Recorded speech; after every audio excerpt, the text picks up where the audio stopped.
தாமரை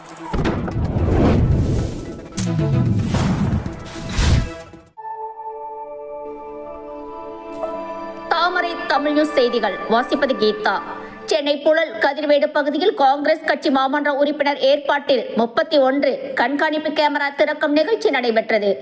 சென்னை புழல் கதிர்வேடு சத்தியமூர்த்தி நகரில் அப்பகுதியில் நடைபெறும் குற்ற சம்பவங்களை தடுப்பதற்கு கண்காணிப்பு கேமரா பொருத்த வேண்டும் என அப்பகுதி வாழ் குடியிருப்போர் காங்கிரஸ் கட்சி மாமன்ற உறுப்பினர் சங்கீதா பாபு அவர்களிடம் கோரிக்கை வைத்தனர். இதனைத் தொடர்ந்து அப்பகுதியில் காங்கிரஸ் கட்சி சார்பில் 31வது வார்டு மாமன்ற உறுப்பினர் சங்கீதா பாபு அவர்கள் ஏற்பாட்டில் 31 கண்காணிப்பு கேமராக்கள் பொருத்தப்பட்டு அதனை திறந்து வைக்கும் நிகழ்ச்சி நடைபெற்றது. கொளத்தூர் காவல் நிலையம் மாவட்ட துணை ஆணையர் பாண்டியராஜன் சிறப்பு அழைப்பாளராக கலந்து கொண்டு கண்காணிப்பு கேமராக்களை திறந்து வைத்தார்.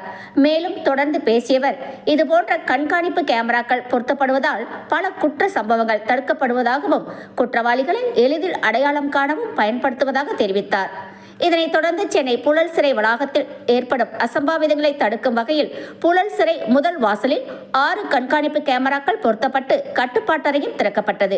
இதில் காங்கிரஸ் கட்சி மாவட்ட துணைத் தலைவர் பாபு, மாதாவரம் உதவி ஆணையர் சத்தியன், புழல் காவல் ஆய்வாளர் ரஜினிகாந்த், பெருந்துறை முருகன் மற்றும் சமூக சேவகர் சதீஷ், காங்கிரஸ் கட்சி நிர்வாகிகள், சத்தியமூர்த்தி நகர் குடியிருப்பு வாழ் பொதுமக்கள் என பலர் கலந்து கொண்டனர்.